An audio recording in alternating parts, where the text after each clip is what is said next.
Summer's around the corner, and while the world chases the next big blockbuster, some of us are cracking open a cold one, hitting play on something weird, and rewinding back to a time when movies were delightfully off the rails. Today on Cult Rewind, we're diving into 5 gloriously campy retro movies. Some sexy, some spooky, some straight up baffling. But all of them perfect for a summer watch with friends, fans, or just your own bad movie-loving soul. Let's go.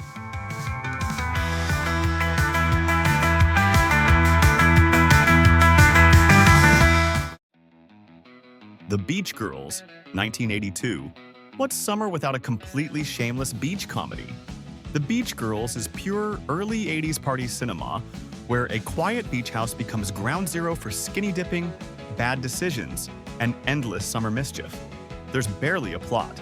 Just 2 wild friends dragging their shy roommate into a weekend of beachside debauchery. Is that a salami in your pocket, or are you just glad to see me? What follows is a non-stop blur of parties, random hookups, and an ever-growing cast of oddballs, from nerdy neighbors to flirt-happy freeloaders. Why? Because it was the 80s, and nobody said no.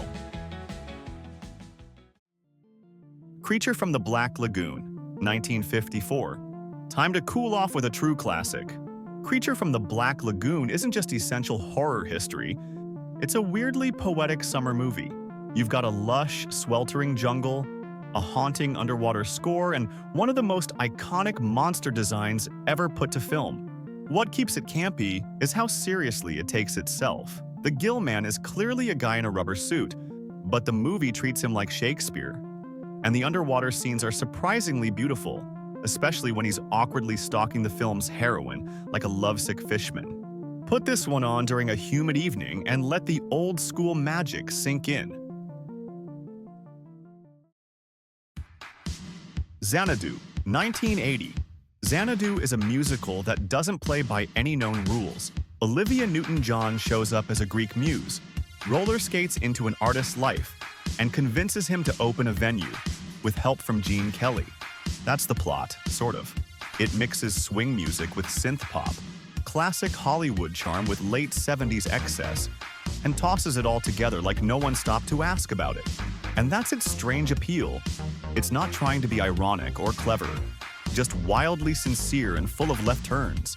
The movie was a disaster at the box office, but over time, people came back to it. Not as a joke, but because it's such a one-of-a-kind time capsule. It may not be great filmmaking, but it's hard to forget once you've seen it. My Science Project, 1985.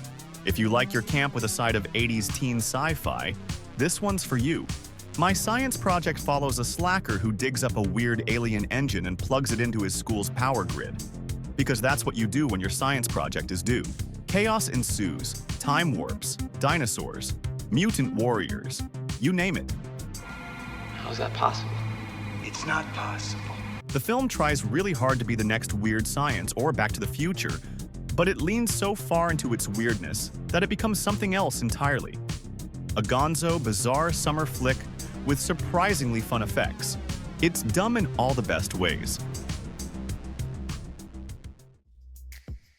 Piranha, 1978.